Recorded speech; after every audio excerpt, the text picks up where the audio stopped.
Buenas noches a todos. Soy el Storyteller y estoy aquí para ayudarles a quedarse dormidos con estas historias de terror de malos amigos. Así que, antes de empezar, asegúrense de suscribirse al canal y darle me gusta al video. Me encantaría saber de dónde son y a qué hora están viendo esto, así que déjenlo en los comentarios. Cuando estén listos, pónganse cómodos y relájense.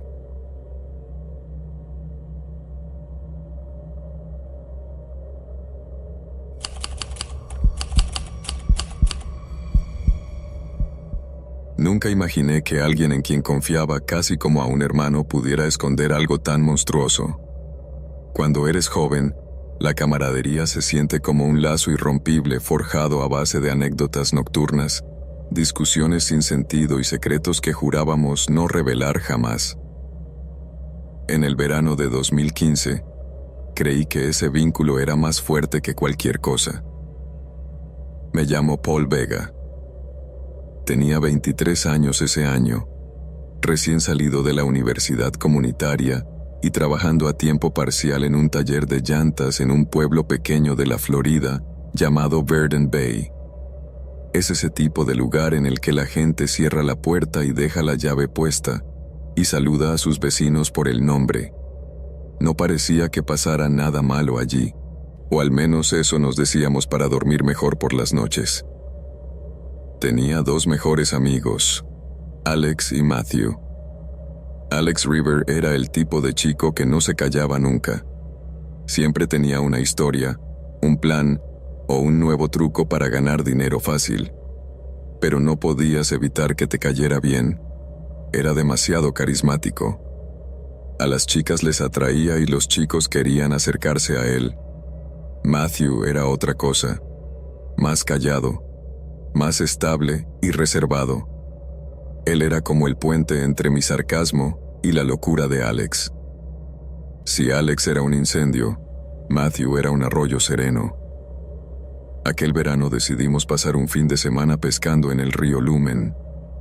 Alex se llevó prestado el viejo bote de aluminio de su tío, una carcacha chirriante, ruidosa y casi sostenida con cinta y plegarias. Llevábamos cerveza, equipo y suficiente comida para unos 2 días. La verdad es que no íbamos allí por los peces. Buscábamos respirar y escapar de todo por un rato. El río se adentraba en el bosque, ancho en algunos tramos y estrecho y veloz en otros. Cuanto más nos adentrábamos, más parecía que los árboles se inclinaban, como si estuvieran escuchando. Era hermoso, pero había algo que siempre me inquietaba. El lugar era tan apartado que parecía olvidado por todos. ¿Alguna vez se preguntaron qué hay debajo de estas aguas?, preguntó Alex, de pie en la proa, mirando al agua como si hubiera hecho esto toda la vida. Peces, rocas, quizá tu sentido común. Bromeé. Matthew se rió y se secó el sudor de la frente. Bromeas, pero este lugar me da escalofríos. Mi papá decía que alguien se ahogó aquí hace años. Nunca hallaron el cuerpo. Alex sonrió y dijo, probablemente ahora es comida de caimán, o peor. No querrán oler el aliento de un caimán, chicos. Era una broma tonta, pero esa línea me perseguiría después. Habíamos estado en el agua unas cuantas horas cuando todo cambió. El sol empezaba a ponerse y el agua brillaba en tonos naranja y dorado, pero aún no habíamos logrado atrapar nada. Alex decidió conducir el bote más rápido, haciéndolo girar en círculos pequeños como si quisiera agitar a los peces, o tal vez a nuestros estómagos. Tranquilos, dijo. Vas a volcar el bote, Alex, dijo Matthew. Relájate, Matthew, respondió Alex con esa sonrisa molesta. Solo les estoy dando espectáculo a los bagres. Pero entonces ocurrió. De repente, y de forma estúpida, debido al movimiento del bote, Matthew perdió el equilibrio y cayó por el costado. Por un instante no lo registré, pero luego oí el chapoteo y seguidamente sus gritos. «¡Ayúdenme! ¡No sé nadar!». Alex se paralizó, pero solo por un instante, Después encendió el motor rápidamente y dio un giro brusco para regresar, pero iba demasiado rápido. «Baja la velocidad, Alex. Vas demasiado rápido», grité. Pero no me escuchó, y cuando intenté hacer algo, ya fue demasiado tarde. El borde del bote golpeó la cabeza de Matthew, haciendo un crujido horrible. Su cuerpo se sacudió y el grito se apagó. Así de simple, así de rápido. Me llevé las manos a la cabeza, entrando en pánico. «¡Dios mío! ¿Qué hiciste, Alex? ¿Por qué aceleraste tanto? ¡Matthew!», grité, mientras Alex apagaba el motor y saltaba al agua. En un instante, desapareció bajo la superficie. Pasaron unos segundos, luego más, y conforme pasaba el tiempo y no salía a flote, mi corazón se aceleraba con más fuerza y el pánico empezaba a desesperarme. Escaneé el agua con el corazón en la garganta, latiendo a millón. Estaba a punto de lanzarme cuando Alex finalmente emergió, jadeando con fuerza. «No está aquí. Se hundió. Maldita sea, está demasiado profundo». Estaba en shock. Frío. Ni siquiera me di cuenta de que me había dejado caer de rodillas en el bote. Matthew había desaparecido. Alex volvió a subir a bordo, empapado y con la respiración entrecortada. «No pude encontrar a Matthew», dijo llevándose las manos a la cara con frustración. Pero debajo de todo el miedo y la conmoción que sentía, había algo que golpeteaba en mi cabeza. Estaba enojado con Alex por ser tan idiota. De no haber sido por sus jueguitos pesados, esto no estaría pasando. Pero muy en lo profundo de mí, había un atisbo de duda. Esperamos un rato más, mirando el agua como si pudiera salir de nuevo, llamando su nombre con nerviosismo. Pero el río se había quedado mudo, como si se hubiera tragado el momento entero. Llamé al 911 y enviaron un equipo de rescate, buzos, incluso un helicóptero, pero el río era rápido, profundo y turbio. No hallaron su cuerpo hasta 3 días después, kilómetros río abajo. Nunca lo vimos. El ataúd estuvo cerrado en su funeral. Alex le dijo a la policía que fue un accidente y le creímos en su mayoría. No existían pruebas de intencionalidad, ningún historial de violencia, pero alguien debió haber presionado por justicia porque recibió 2 años por homicidio imprudente. Yo lo defendí, porque era mi amigo y quería pensar con todas mis fuerzas que no hubo mala intención en él, pero la sucesión de eventos era inquietante. ¿Fue realmente solo un accidente? Esa inquietud seguía dándome vueltas en la cabeza. La voltereta del bote, la forma en que había cambiado el rostro de Alex, no era pánico ni culpa, sino una planitud fría. Algo dentro de mí me decía que lo había hecho a propósito, pero ¿por qué lo haría? Éramos amigos, ¿no? Después de la sentencia, corté todo contacto él. Tenía que hacerlo. Cada vez que lo miraba veía a Matthew hundiéndose en la oscuridad. Pero 2 años después, recibí una llamada suya. Dijo como si nada: «He vuelto. ¿Quieres ir a pescar cocodrilos?». Pude haber soltado el teléfono. No sé cómo podía hacer ese tipo de broma enferma. Le contesté con un seco «no» y colgué. Pero la curiosidad es poderosa. Semanas después me encontré con él para tomar una cerveza. Luego otra vez y otra. Cada vez elegía lugares remotos, carreteras rurales, arroyos secos, cabañas de casa abandonadas, y seguía soltando las cosas más extrañas. Oye, ¿alguna vez piensas en lo fácil que sería hacer desaparecer a alguien por aquí? O, si gritas aquí, ¿quién te va a escuchar? Me reía al principio, pero me empezó a cansar. Una noche, en lo profundo del bosque detrás de un campground desierto, Alex estaba mirando el agua. Estuve pensando, dijo, con los ojos brillantes. ¿Y si construimos un pozo en las montañas profundas? Imagina, llenarlo de agua y dejar caer 100 pirañas, solo para ver qué pasa cuando arrojas un cuerpo vivo.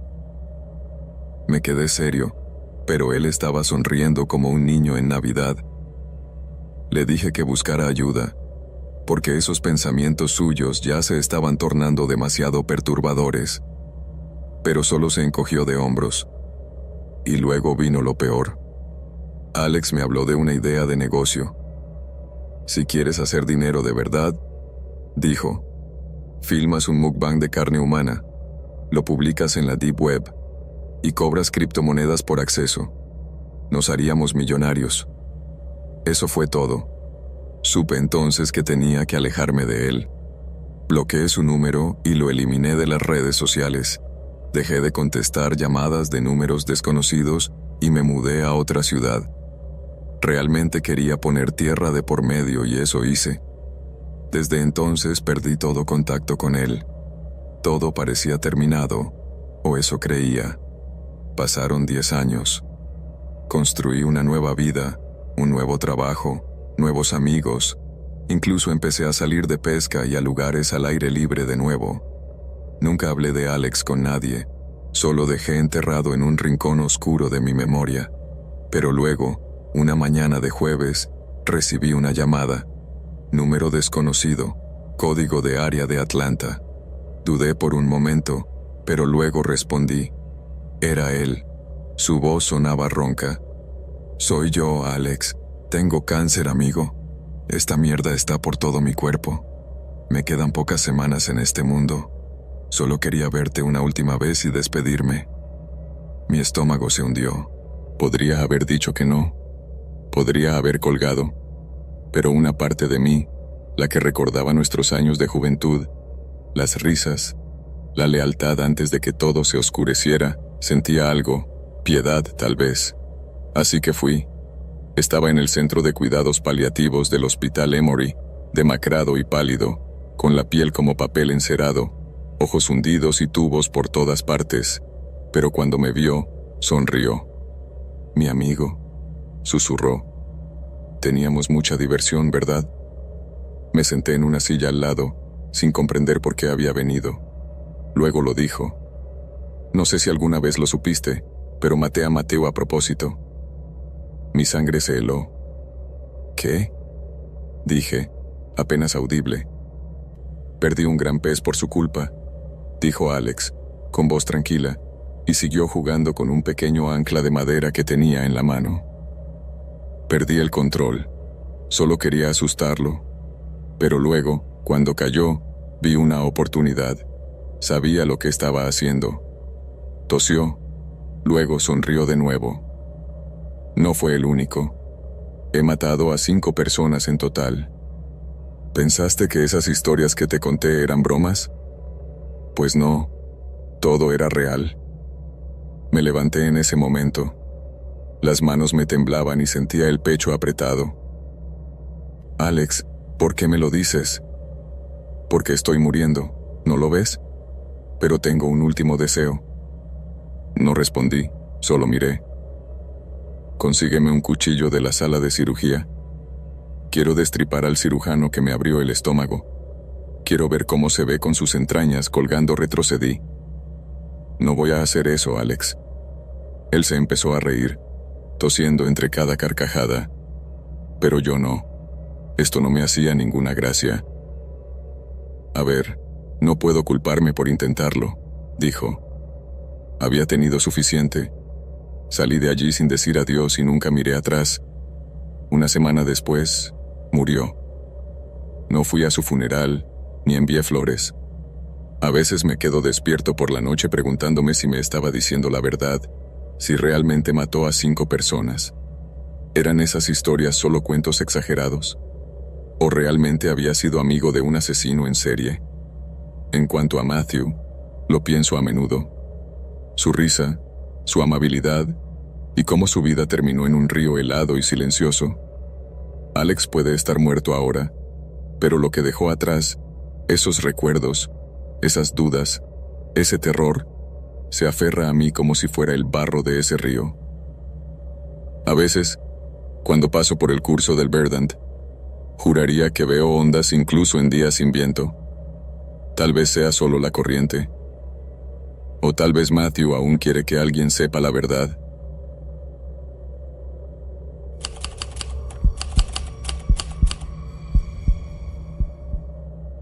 Nunca pensé que llegaría a cruzarme con alguien como ella en un lugar así.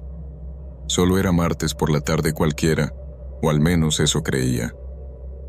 Después de unas horas extra en la oficina, estaba agotada y un poco despeinada, pero decidida a hacer una compra rápida para la cena.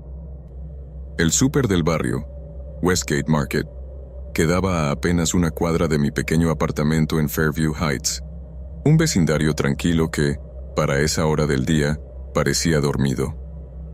Normalmente había un par de familias, tal vez algún estudiante con prisa y un par de cajeros charlando entre ellos. Esa noche, sin embargo, todo se sentía más desierto de lo habitual.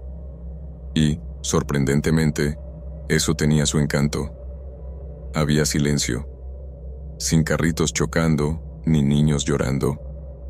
Me encontraba en el pasillo de pastas y conservas, dudando entre dos marcas de salsa de pesto cuando escuché a alguien a mi lado soltando una risa suave. «¿Estás haciendo lo mismo que yo?», dijo una voz, intentando decidir cuál tarro de pasta verde de moda era menos espantoso. Me giré y la vi. Llevaba una sudadera de color gris claro, su cabello oscuro estaba recogido en una coleta desordenada y cero maquillaje, pero con ese tipo de cara que parece que ya nació sonriendo, cálida y accesible. Sonrió mientras sostenía su propio tarro. «Este en realidad es bastante bueno», señaló, asintiendo hacia el que tenía en la mano.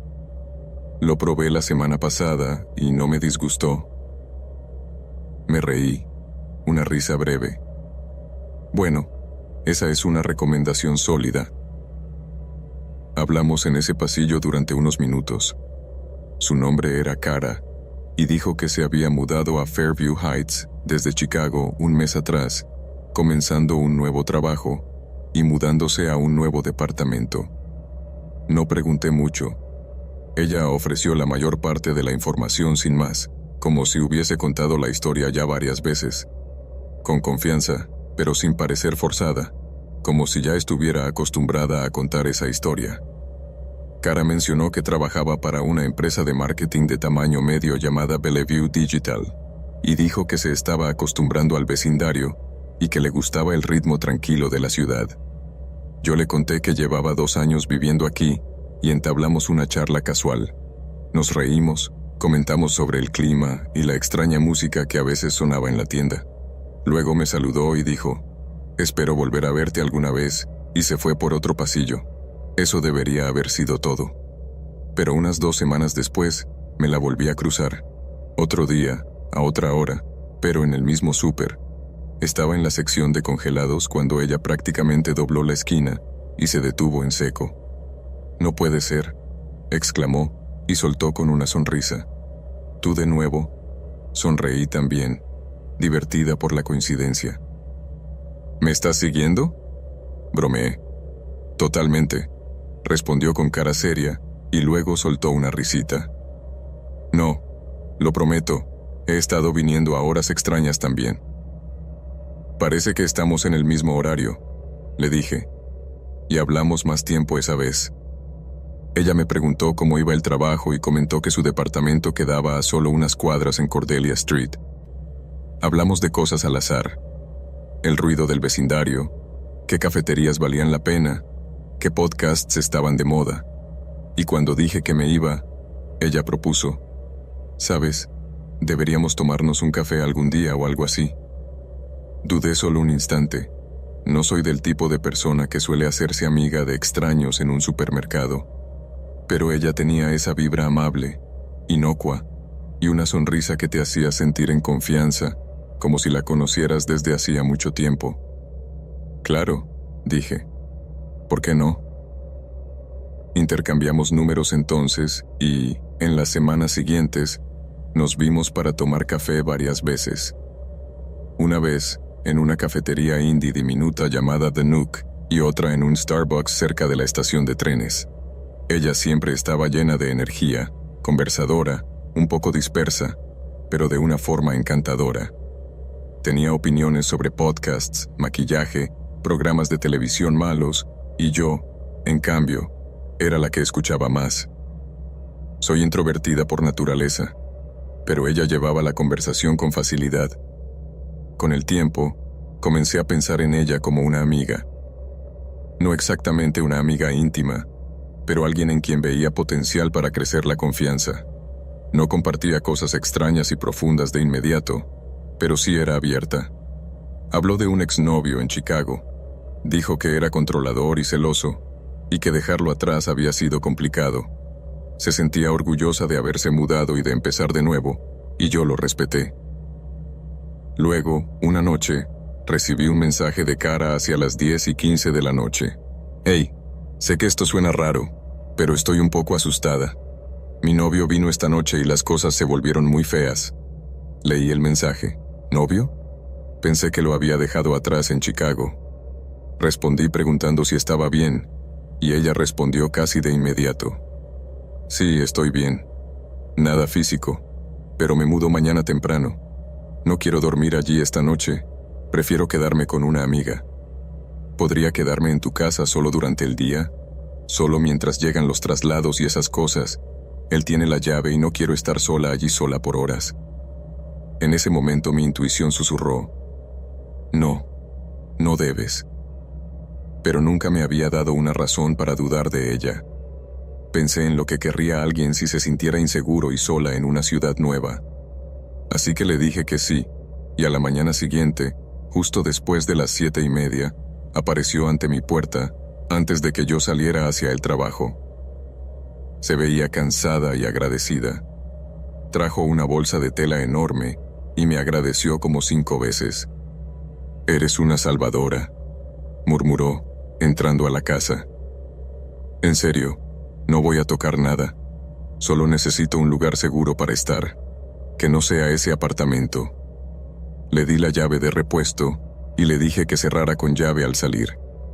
La verdad es que no pensé mucho en ello, pero debí haberlo hecho, porque cuando llegué a casa esa noche, todo estaba mal. La puerta de mi apartamento estaba cerrada, pero todo empezó a desmoronarse cuando crucé el umbral. Mi estantería estaba volcada, la mesa de centro había sido arrastrada, los cojines habían salido disparados del sofá y mi cesto de ropa estaba roto. Y mi joyero, este estaba abierto y vacío. Me quedé inmóvil durante casi 20 segundos y luego reaccioné. El televisor había desaparecido, la laptop, el iPad, la cámara, mis auriculares, incluso algunas joyas y dinero. La caja fuerte del armario, abierta. ¿Cómo era posible? Era pequeño, pero siempre lo mantenía cerrado con llave. Envié un mensaje a Cara, pero no llegó. La llamé como 1000 veces y me dejó en buzón de voz. Fue entonces cuando mi pecho se apretó. Luché por respirar con normalidad, aunque todo en mí estaba gritando. Fue entonces que llamé a la policía. Ellos vinieron, hicieron un informe y recorrieron el edificio. El oficial fue empático, pero directo. ¿Conoces su nombre completo? Les dije lo que sabía. Nombre, Cara, apellido. Hice una pausa entonces. Nunca me había dicho su apellido. Rebusqué en nuestros mensajes y solo aparecía como Cara Supermercado. Sin embargo, recordé que en una ocasión, cuando nos vimos en Starbucks, ella me había dicho que se llamaba Mara Jennings. Ahora que lo recordaba. Mara. Suena como Cara y me había parecido gracioso en su momento. Pero ahora lo recordaba y se lo di al oficial. Él la buscó en la base de datos, pero nadie con ese nombre coincidía en el sistema, ni tenía relación alguna con Fairview Heights o Chicago. No existía, ni bajo el nombre que me dio ni como Cara. Revisaron las grabaciones de seguridad del edificio y estas mostraron que ella entró alrededor de las 7:30 de la mañana. Luego, un hombre apareció 10 minutos después. alto, con sudadera y la cabeza gacha. Salieron juntos alrededor del mediodía, cargando bolsas y cajas. No estaba sola. Lo había planeado todo. Me había usado durante semanas con el único fin de ganarse mi confianza para luego robarme. Rememoré cada detalle. Su risa en el supermercado, la manera en que parecía siempre un poco demasiado confiada. Sus preguntas sobre dónde vivía, cuándo trabajaba, qué días estaba en casa. Cada conversación se fue hilando en mi cabeza como piezas de un rompecabezas que encajaban en el peor de los mundos. Lo más aterrador no eran los objetos robados, sino la traición. El hecho de haber dejado entrar a alguien que apenas conocía, solo porque parecía decente y necesitada, pero que solo me estaba usando. Pensé en lo imprudente que fui, y en cómo esto pudo haber sido incluso peor. ¿Qué tal si en vez de una ladrona experimentada, esta mujer y su novio hubieran sido unos asesinos seriales, por ejemplo? Aún se me eriza la piel de solo pensarlo. Ese mismo día cambié todas las cerraduras. Mejoré la seguridad de mi casa y me quedé con mi hermana por un tiempo, porque dormir sola me resultaba imposible. El crujir de mi propio apartamento me ponía los pelos de punta. La policía nunca encontró a Cara. El nombre, el trabajo, incluso la empresa que mencionó, Bellevue Digital, no existían. Era un fantasma. Ella y ese hombre, el novio o quien sea, se habían ido sin dejar rastro. A veces, cuando camino hacia la tienda, me parece verla. Como un destello de una sudadera gris, una voz que suena familiar. Me quedo inmóvil. Mi corazón late con fuerza, y luego, solo después, me digo a mí misma, tal vez sea ella de nuevo, o tal vez no. ¿Y si aparece? Sin embargo, la realidad es que nunca más me la volví a encontrar. Simplemente parece que nunca hubiera existido, como si se hubiera disuelto en el bullicio de la ciudad. Entonces, mi consejo para ti es, si alguna vez conoces a alguien que parece demasiado perfecto en el momento justo, o notas marcas de amabilidad que llegan a parecer extrañas, confía en tus instintos. No todas las sonrisas amables esconden una persona de buena fe. Algunas máscaras ocultan intenciones que solo el miedo puede revelar cuando ya es demasiado tarde para retroceder.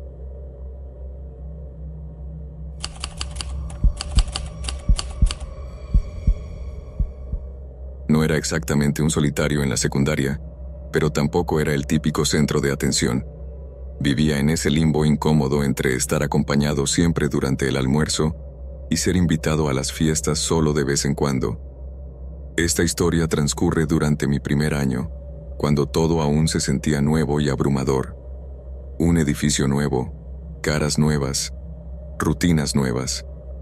En aquellos meses, los nombres de la gente nueva destacaban más, sobre todo cuando llegan tarde en el curso. Fue en marzo cuando apareció un estudiante nuevo en nuestra escuela, lo cual era poco común porque la mayoría de las transferencias llegaban al inicio del año o a mediados, en enero. Pero este chico apareció una mañana de lunes, sin previo aviso. Se llamaba Noah Reed y nadie sabía de dónde venía exactamente. Lo recuerdo con precisión. También estaba en la clase de español, mi asignatura menos favorita. No porque fuera difícil, sino porque siempre parecía un periodo de relleno. El aula olía a marcadores y a libros viejos, y las luces fluorescentes dejaban a todos con un aspecto apagado. Nuestra profesora, la señora Vega, estaba explicando conjugaciones verbales cuando la puerta del aula se abrió. Todos nos volteamos a mirar. La directora entró, acompañada por un chico que nunca habíamos visto. «Este es Noah Reed», dijo. «Se está transfiriendo desde fuera del distrito, así que hagan que se sienta bienvenido». Parecía un chico normal, y eso, ahora que lo pienso, es lo que lo hizo más inquietante. Altura media, complexión delgada, ojos oscuros. Llevaba un corte de pelo que parecía haberlo hecho él mismo frente al espejo, corto de un lado y un poco desordenado en la parte superior. No sonreía, simplemente se quedó de pie, en silencio, mientras la señora Vega señalaba el asiento vacío junto a mí, y él se sentó sin decir palabra. Yo tampoco hablé. No al principio. No cruzamos palabras hasta aproximadamente una semana después, y tampoco interactuaba con nadie más. Empecé a preguntarme si era mudo o simplemente extremadamente tímido. Pero un día, al final de la clase, cuando esperábamos que sonara el timbre, se volteó hacia mí y dijo: «Soy Noah». Me tomó por sorpresa. «Sí, lo recuerdo. Soy Nelson». «¿Te gusta esta escuela?», pregunté, simple y sin emoción. «Está bien, mejor que la secundaria anterior». Él asintió. Luego sonó el timbre y ambos nos fuimos. A partir de ese momento, se volvió algo rutinario. Cada pocos días, Noah me decía algo, preguntaba cuál era la tarea o comentaba lo tediosa que era la clase. En una ocasión bromeó sobre la señora Vega durmiéndose mientras daba la clase y me reí, y él sonrió. Esa fue la primera vez que vi una expresión realmente visible en su cara. No éramos amigos, no del todo, pero él empezó a saludarme en los pasillos y yo respondía. Inofensivo, solo un chico tranquilo tratando de adaptarse a un lugar nuevo. En abril, la clase de español era casi un periodo libre. Los chicos del tercer año tenían algún examen estandarizado, y el calendario de la escuela estaba raro.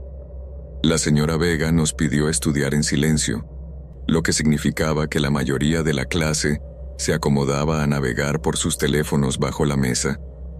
En ese momento, Noah se inclinó un poco. «¿Vives cerca de aquí?», me preguntó. «Más o menos», dije. «Unos 10 minutos en coche». Él asintió despacio. «Vivo cerca de Northfield, cerca del parque de patinaje», dijo él. Sabía dónde estaba eso. No estaba tan cerca, pero tampoco lejos. Tal vez a unos 15 minutos caminando desde la escuela.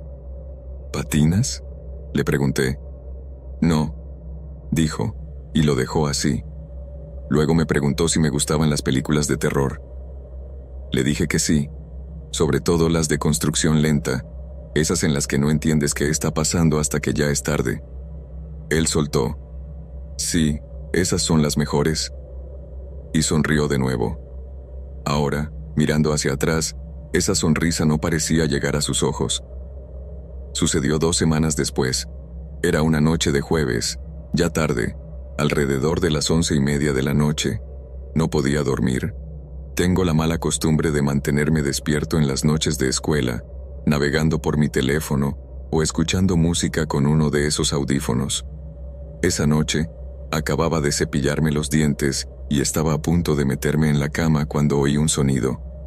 Era suave, como un movimiento, pero no el típico crujido que escuchas en una casa por la noche. Me quedé quieto, apagué la música y escuché.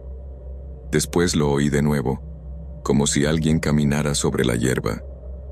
Nuestra casa da a una hilera de árboles, y el patio trasero no tiene cerca. No estábamos exactamente en el campo, pero sí era muy tranquilo. Demasiado tranquilo. Miré por la ventana de mi habitación. La luz del porche estaba apagada, pero la luna brillaba lo bastante como para ver la mayor parte del jardín. Al principio no vi nada, pero luego apareció alguien en el borde del jardín delantero, caminando como si fuera a pasar por ahí. Era Noah, no tenía duda. No miraba hacia la casa, simplemente caminaba, con una sudadera con capucha y jeans, como si no le importara nada. Me escondí tras la cortina, con el corazón a punto de salir de mi pecho. ¿Qué estaba haciendo allí? Nunca le había dicho dónde vivía exactamente. No éramos amigos. No tenía su teléfono ni nada. Volví a mirar y ya no estaba. Y no escuché nada más. Pero mi instinto gritó que revisara la parte de atrás. Me deslicé sigilosamente por el pasillo, evitando las tablas que crujen, y entré en la sala de estar. La ventana trasera daba al patio, así que esperé allí. Al principio, nada, pero entonces lo vi de nuevo. Caminaba despacio a lo largo de la línea de árboles, mirando hacia abajo, como si persiguiera algo. Luego se detuvo, se dio la vuelta y empezó a acercarse a la casa. Me agaché más, tratando de que no me viera.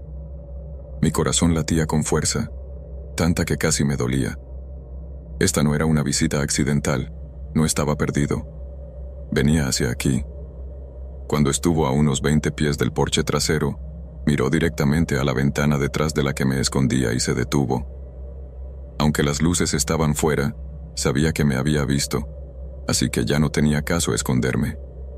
Nos miramos el uno al otro durante lo que pareció una eternidad. Luego, tan repentinamente como llegó, se dio la vuelta y corrió.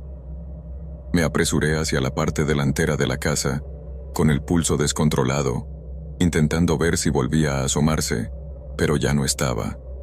Sin coche, sin sonido, sin movimiento. No dormí esa noche. Al día siguiente, entré a la clase de español esperando quizá verlo, pero su silla estaba vacía.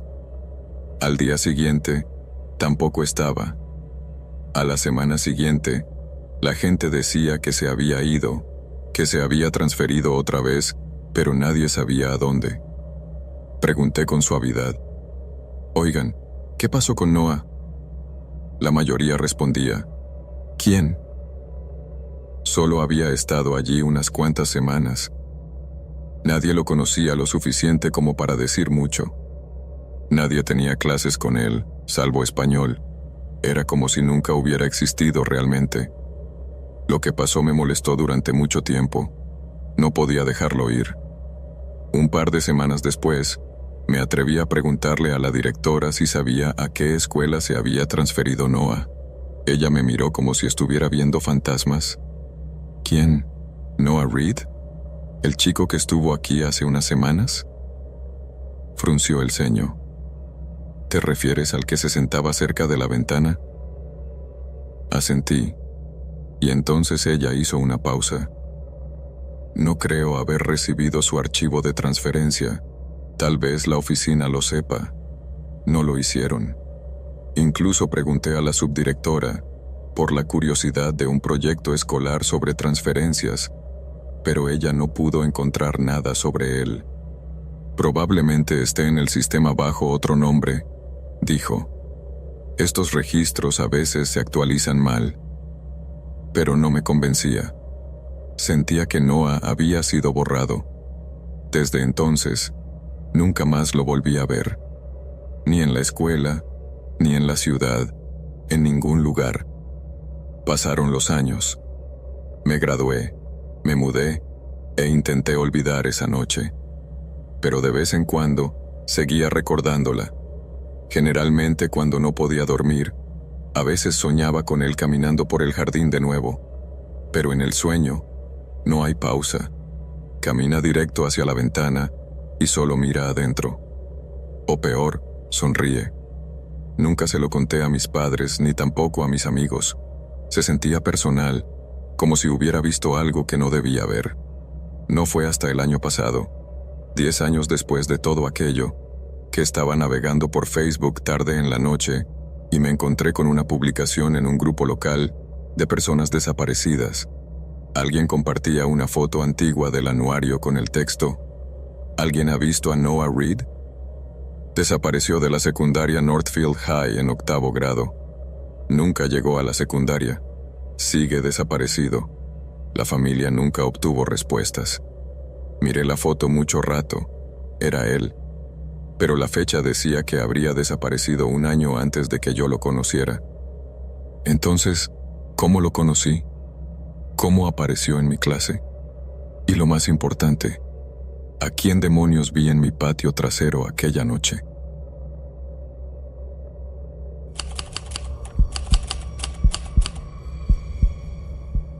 La verdad es que nunca solía pensar 2 veces en las personas con las que compartía un ascensor.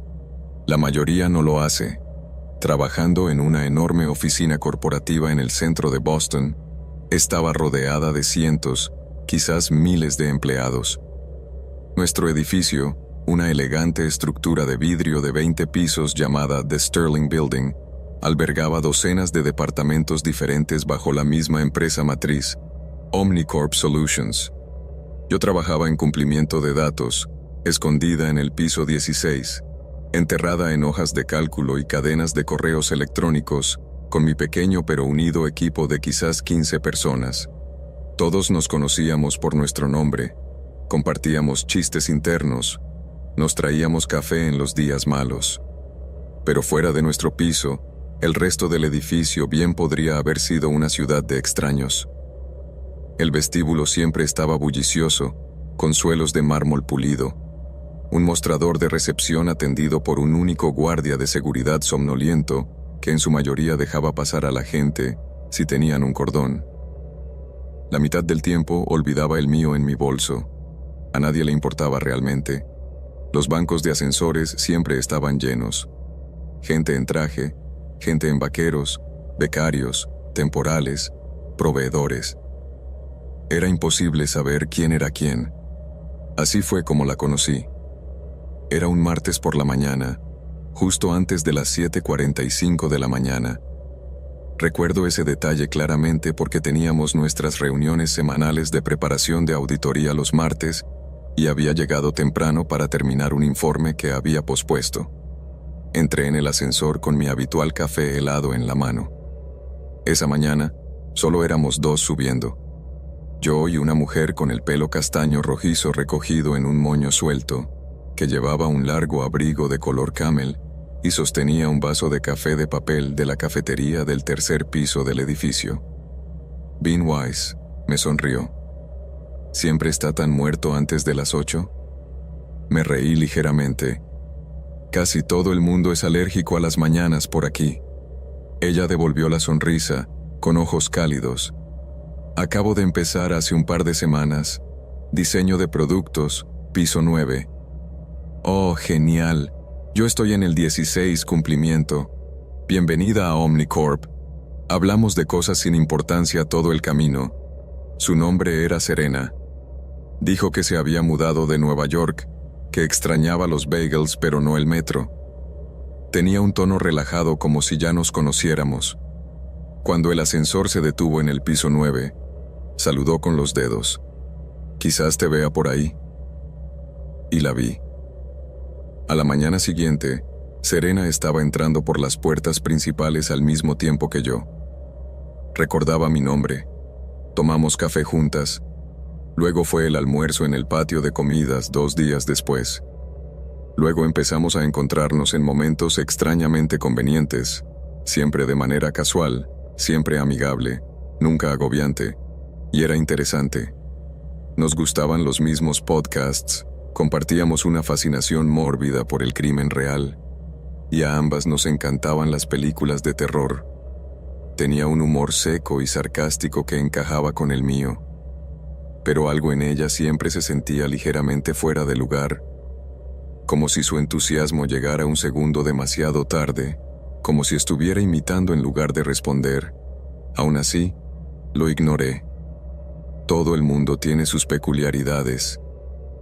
Durante las siguientes semanas, no éramos mejores amigas, pero éramos algo. Amigas de oficina, compañeras de café, conocidas de ascensor convertidas en compañeras de almuerzo.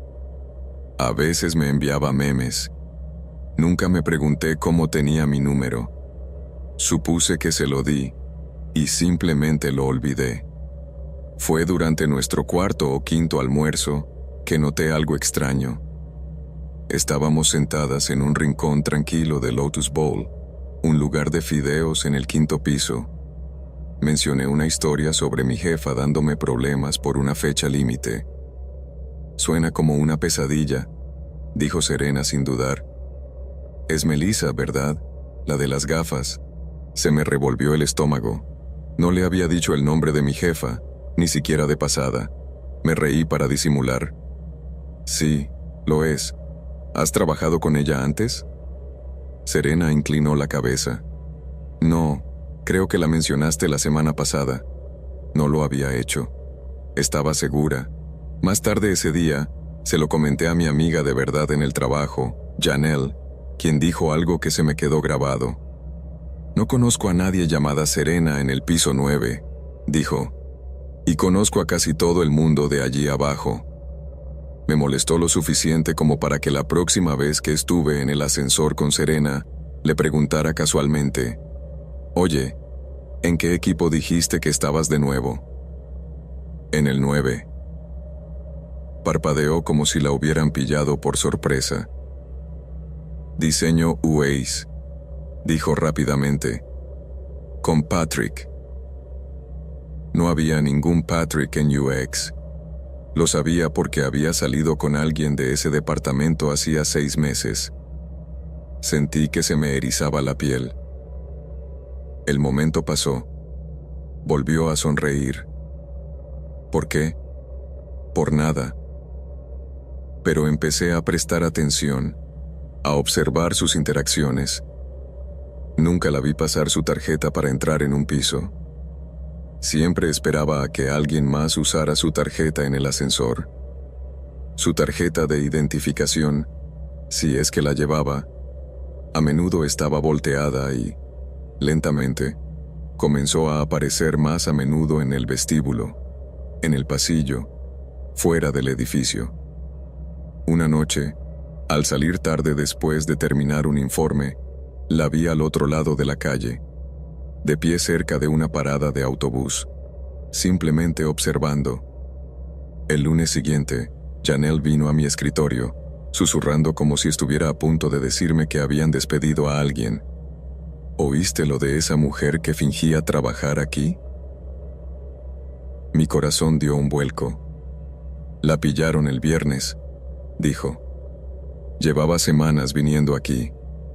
La seguridad dice que no tenía autorización, ni registro de empleada, nada. Sentí hielo en mis venas. Creen que simplemente empezó a aparecer todos los días, comiendo en el patio de comidas, deambulando por el edificio. Hizo amigos con la gente. Uno de los guardias de la recepción dijo que la reconocía, pero que pensaba que trabajaba para uno de los departamentos más nuevos. Mi voz era seca. ¿Qué pasó cuando la interrogaron? Corrió la primera vez. La siguiente vez, no quiso dar un nombre. Llamaron a la policía. Ahora tiene prohibida la entrada a las instalaciones. Mis oídos zumbaban. No dije nada. Pero por dentro, todo se puso patas arriba. Nunca volví a ver a Serena. Pero durante semanas, estuve atenta. Cada vez que entraba en el ascensor, cada vez que atravesaba las puertas de cristal por la mañana, escaneaba la multitud. Empecé a bloquear mis redes sociales. Le dije a la recepción que me avisara de cualquier cosa rara. Dejé de comer en el patio de comidas. La seguridad añadió mejores protocolos, escaneos de tarjetas obligatorios, registros para los invitados. Surgieron rumores sobre cómo entraba. Algunos decían que podría haber sido una candidata a un puesto de trabajo rechazada. Otros pensaban que simplemente estaba sola. Algunos incluso dijeron que tenía problemas mentales. Pero yo la conocía, o al menos eso creía. No era una persona sin hogar. No era agresiva. Nunca me hizo sentir amenazada. Pero eso lo empeoraba. Fingió ser alguien real, alguien que trabajaba donde yo, compartía mis intereses, imitaba mis bromas, conocía mi vida, y yo la dejé entrar. Seguí repasando nuestras conversaciones, preguntándome qué le había contado. 6 semanas después, llegué a casa una noche y encontré un sobre deslizado bajo la puerta de mi apartamento. Sin nombre, sin dirección. Dentro había una sola foto. Yo sentada en el vestíbulo de mi oficina, sosteniendo mi café, mirando mi teléfono. En el reverso, con una cuidada letra cursiva, te veías tan cansada ese día. Espero que estés durmiendo mejor ahora. S. Llamé a la policía. Presenté una denuncia. Las imágenes de seguridad no mostraron nada. Ningún sospechoso entrando en mi piso. Cambié las cerraduras, compré una cámara, dormí con las luces encendidas. Nunca la encontraron. Todavía pienso en ella a veces.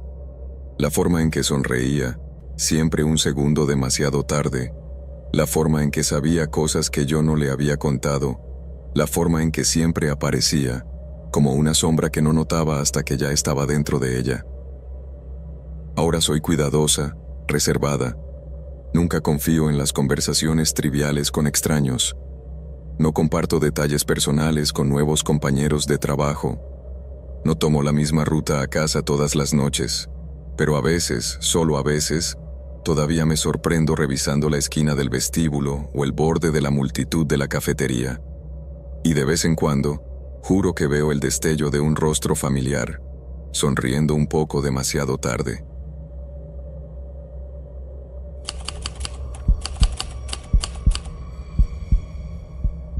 Tenía 14 años la primera vez que me di cuenta de que no todo el mundo va a una fiesta para divertirse.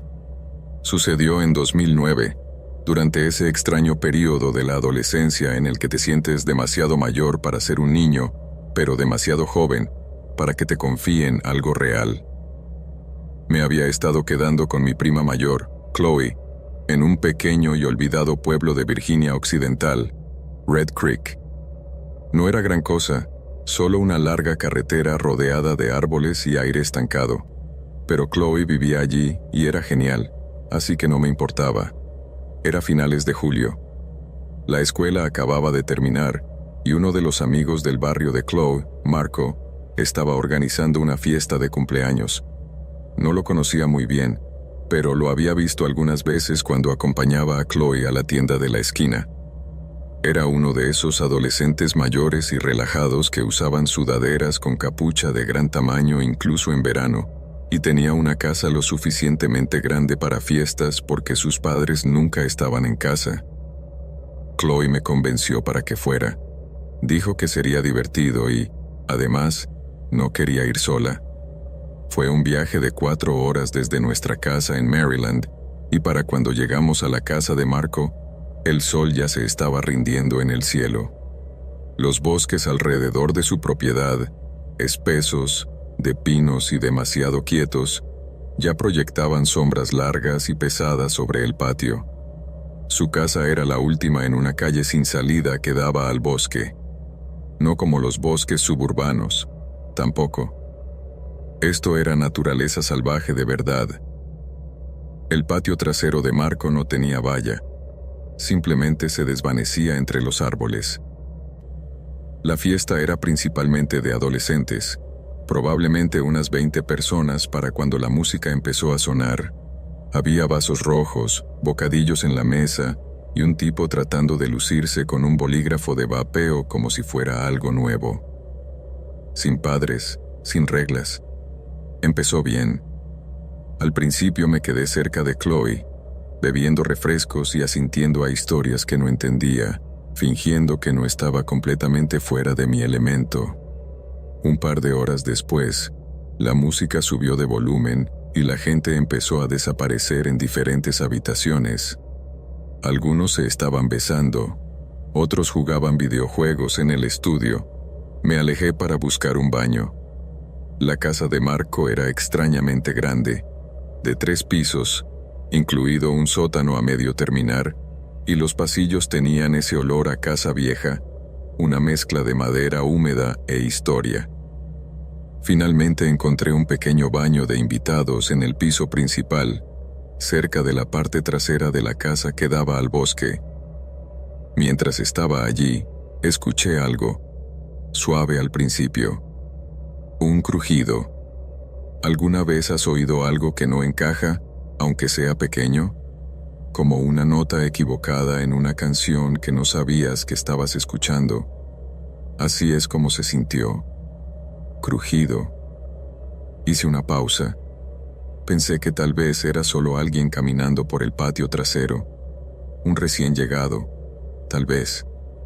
Pero luego se acercó. Crujido. Crujido. Pausa. Luego algo golpeó la ventana del baño. Solo un golpecito rápido, ligero, como si no estuviera seguro de querer ser escuchado.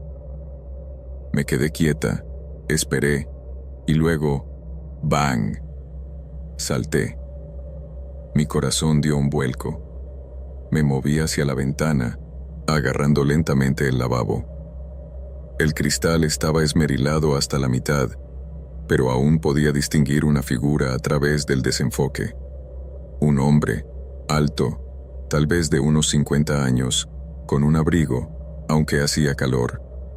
Su cara estaba cerca del cristal. Luego su mano se movió hacia arriba y golpeó de nuevo. Más fuerte, intencional. «Oye», dijo, su voz ahogada a través de la ventana. «El coche se averió. ¿Te importaría ayudarme?» Se me cerró la garganta. Retrocedí. No podía verme claramente a través del cristal, pero respondí de todos modos. «Yo solo estoy usando el baño. Alguien más te ayudará». Se quedó allí un segundo más, sonriendo. Luego asintió lentamente y desapareció de nuevo en la oscuridad. Cuando volví a la fiesta, aparté a Chloe y se lo conté todo. Al principio se rió, pero Marco, que lo escuchó, no lo hizo. Su rostro se puso pálido, como si le hubiera dicho que un fantasma me había tocado el hombro. Nos llevó a Chloe y a mí a la cocina y bajó la voz. «Escuchen», dijo. «No quería asustar a nadie, pero ya hemos visto a ese tipo antes. Mi madre y mi hermana pequeña dijeron que lo vieron en el bosque el mes pasado, y luego de nuevo la semana pasada, mirando por la ventana del sótano». «¿Qué?», susurré. «¿Llamaron a la policía?» «Lo hicimos», dijo. 3 veces vinieron, dieron una vuelta, dijeron que no había pruebas de allanamiento, pero es real. Nos ha estado observando. Simplemente no quería arruinar la fiesta». Antes de que pudiera responder, todos nos quedamos helados. Bang, bang, bang. Esta vez, el ruido provenía de la puerta principal. Era violento, exigente. Todos en la sala de estar dejaron de hablar. A un chico se le cayó la bebida. Una chica gritó suavemente y se agarró al brazo de su novio. «Probablemente la pizza», bromeó alguien débilmente. Marco negó con la cabeza. «No abran». Me acerqué a la puerta y miré por la mirilla. Se me revolvió el estómago. Era él, el mismo hombre. Ahora estaba a centímetros de la puerta, lamiéndose los labios agrietados. Sus ojos se movían de un lado a otro, desorbitados y demasiado brillantes, como si estuviera emocionado. Sus manos temblaban. No nos movimos, solo nos miramos a través de la madera y el cristal. Luego vino la peor parte, el sonido de un cristal rompiéndose desde abajo, la ventana del sótano. «Oh, Dios mío», susurró Marco. «Está en la casa». La gente empezó a gritar, a correr. La sala de estar se vació en segundos. Agarré la mano de Chloe y me escondí detrás del sofá. Luego vino el sonido que no encajaba. Un disparo. No fuerte como en las películas. Fue más como un petardo, agudo y aterrador. Oí a alguien gritar, luego pasos, caos. Nos quedamos escondidos, con el corazón golpeándonos en las costillas. El mundo entero parecía hecho de goma, estirándose, doblándose, esperando romperse. Otro sonido, una lucha, alguien gritando, y luego silencio. 5 minutos después, la puerta principal se abrió de golpe y la policía irrumpió. Llegó una ambulancia. Se llevaron a un chico, un adolescente mayor que había intentado pelear con el hombre. Le habían disparado en el hombro, pero sobrevivió. El hombre había escapado de nuevo al bosque. No había terminado. 3 días después, los detectives regresaron a la casa de Marco. Le dijeron a su familia que habían encontrado al hombre. Había estado viviendo en un refugio improvisado a unas 2 millas en el bosque. Pero eso no era todo. Había secuestrado a 3 niños de pueblos cercanos. Los mantenía en un viejo tanque de almacenamiento, encadenados y medio muertos de hambre. Estaban vivos, pero apenas. Ya había matado a otros 2, los había arrojado a un arroyo a varios condados de distancia. Su juicio tuvo lugar 1 año después. Fue sentenciado a muerte por múltiples cargos de asesinato, secuestro y asalto con un arma mortal. No dormí bien durante años después de eso. Incluso ahora, reviso cada ventana, cada cerradura, y a veces, tarde en la noche, escucho ese suave y curioso golpe solo en mi cabeza. Toc, toc. Oye, ¿puedes ayudarme?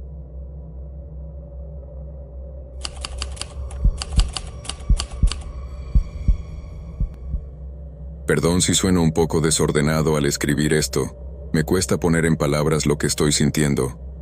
Solo busco un poco de desahogo y consejo. Primero, déjame explicar.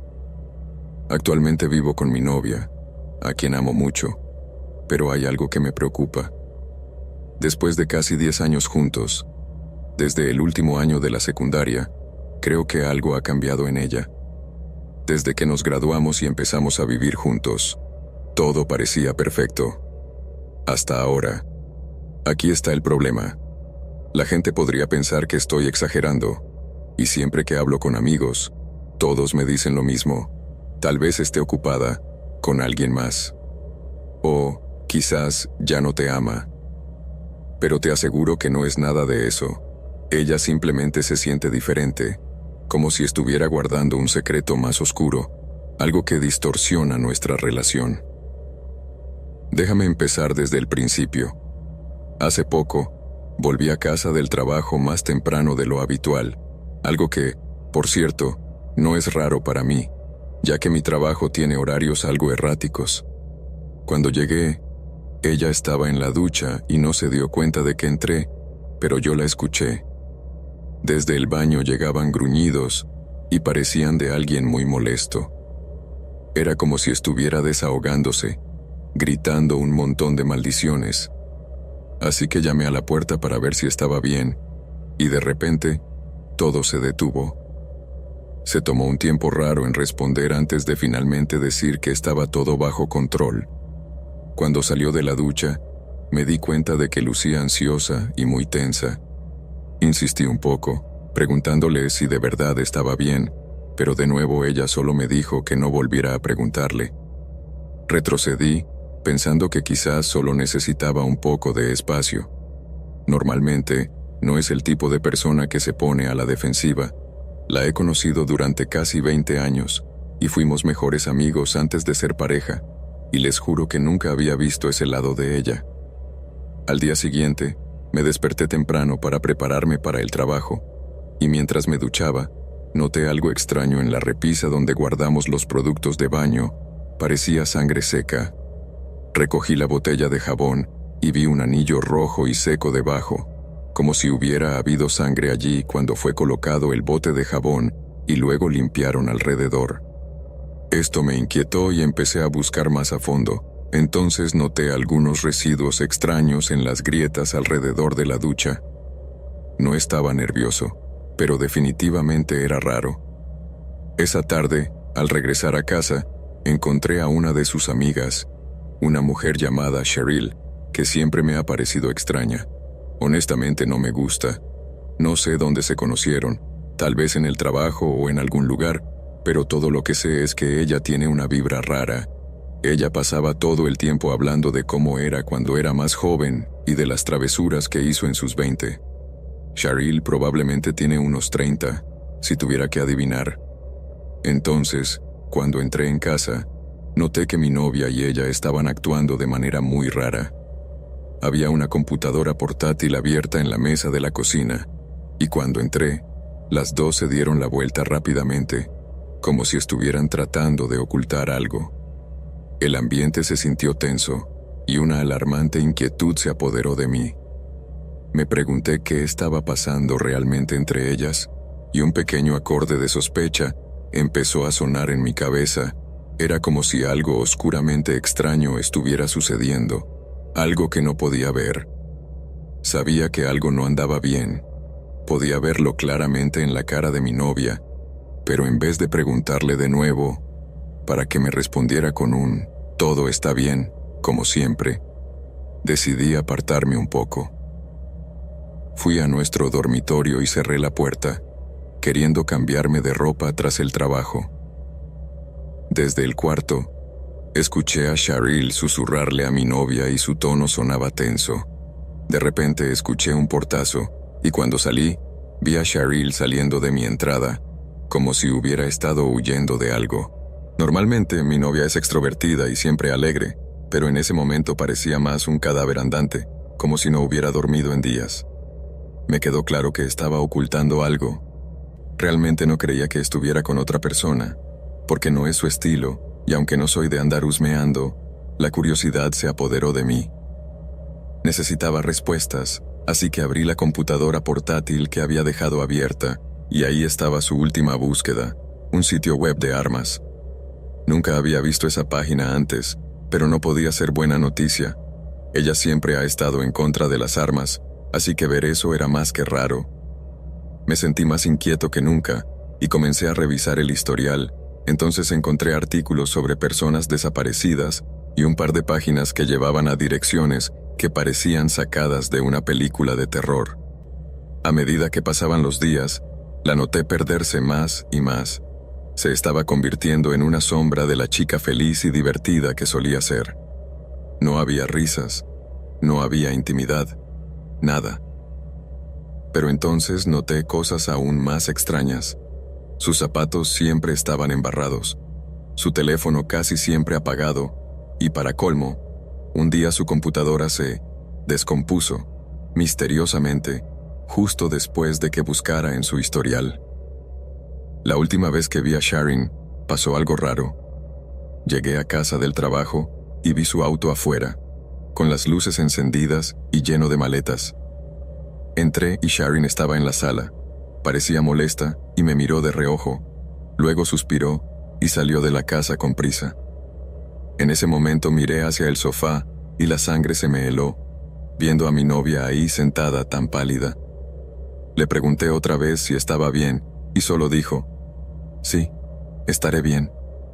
Cheryl se marchó y me quedé pensando en eso. Cada vez que intentaba entenderlo, me perdía más. No sabía si hablaba en serio o qué.